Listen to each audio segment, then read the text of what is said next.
Assalamualaikum teman-teman. Pada kesempatan kali ini, kita akan belajar materi debat. Materi debat ini dipelajari di kelas 1 SMA atau kelas 10 ya teman-teman.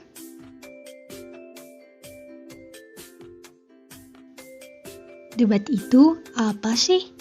Tujuan dan manfaatnya apa? Unsur-unsurnya apa? Dan bagaimana strukturnya? Di video berikutnya, kita akan mengetahui semuanya.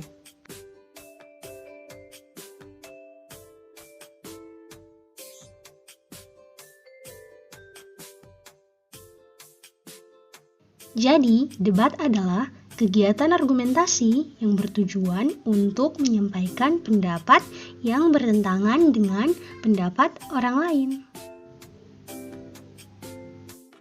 Selanjutnya, manfaat debat. Manfaat debat ini adalah untuk menambah wawasan kita serta melatih agar kita bisa berpikir kritis, logis, dan juga tangkas.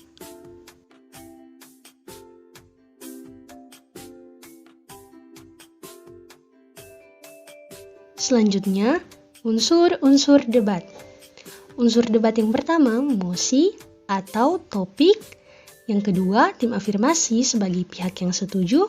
Yang ketiga, tim oposisi sebagai pihak yang tidak setuju, moderator, penonton atau juri, serta penulis.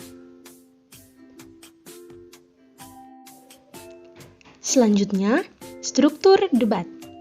Struktur debat yang pertama adalah pengantar. Pengantar ini menjelaskan posisi si penyampai debat mengenai mosi. Yang kedua, argumen menjelaskan alasan mengapa setuju atau tidak setuju akan suatu hal. Dan yang terakhir, simpulan. Simpulan ini menegaskan kembali posisi penyampai debat dalam mosi yang diangkat. Selanjutnya, ciri-ciri debat. Ciri yang pertama, adanya adu argumentasi. Yang kedua, terdapat dua sudut pandang yaitu afirmasi dan oposisi. Dan yang ketiga, sesi menjawab pertanyaan lawan terbatas.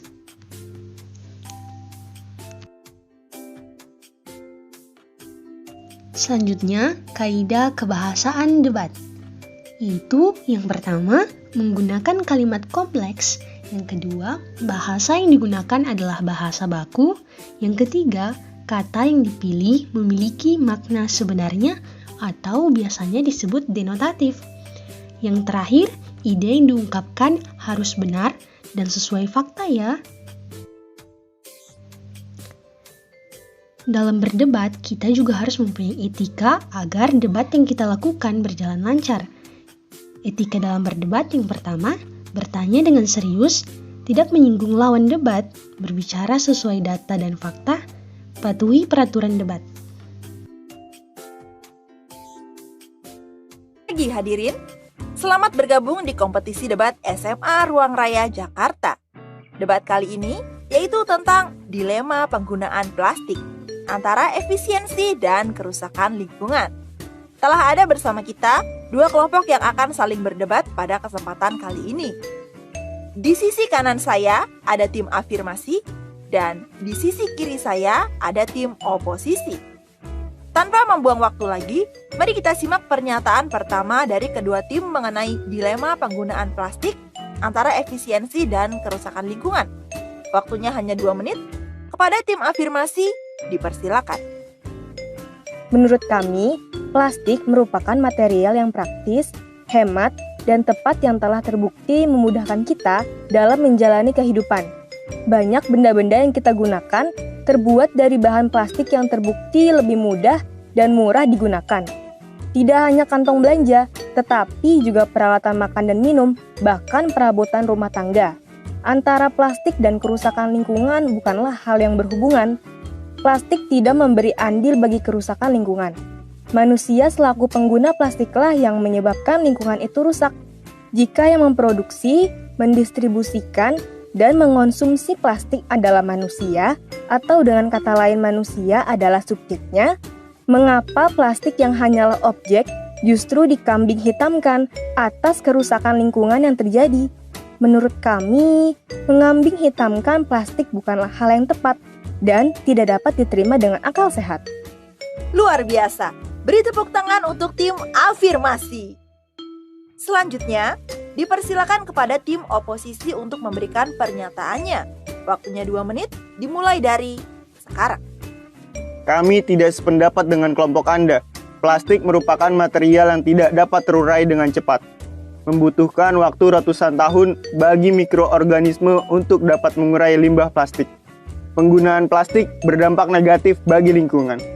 Sebagaimana yang diketahui, plastik yang mulai digunakan sekitar 50 tahun yang silam, kini telah menjadi barang yang tidak terpisahkan dalam kehidupan manusia.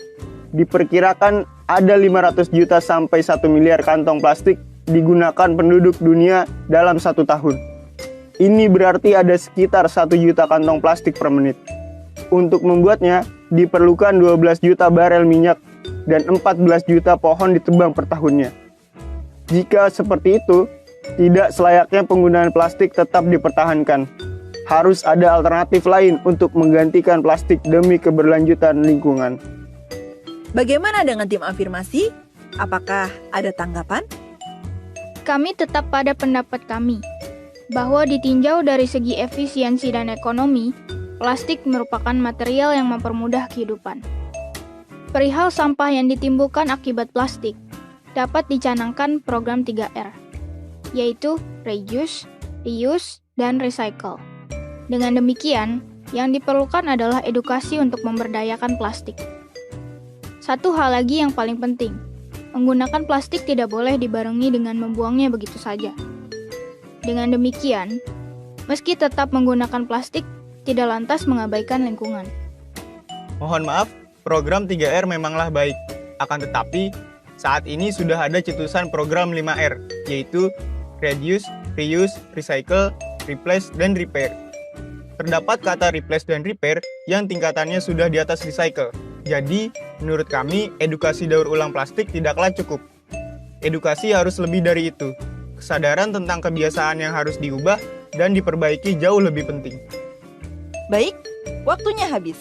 Kepada tim afirmasi dan tim oposisi, dipersilakan untuk memberikan pernyataan penutup. Terima kasih moderator. Kami berpendapat bahwa tidak ada yang salah dengan menggunakan plastik. Meski begitu, perihal lingkungan tetap tidak boleh diabaikan. Tim oposisi, silakan. Menurut kami, membangun kesadaran masyarakat tentang pentingnya menjaga lingkungan dapat dimulai dari mengganti penggunaan plastik. Kalau kesadaran sudah terbentuk, selanjutnya dapat muncul inovasi-inovasi untuk menemukan produk penggantinya yang lebih ramah lingkungan. Luar biasa. Beri tepuk tangan untuk kedua tim. Pemirsa, menggunakan plastik atau menggantinya memang merupakan pilihan kita. Namun, berbicara soal lingkungan, jika bukan kita yang peduli, lalu siapa lagi? Anda yang menentukan. Nah, itu dia tadi teman-teman, materi seputar debat dan contoh debat.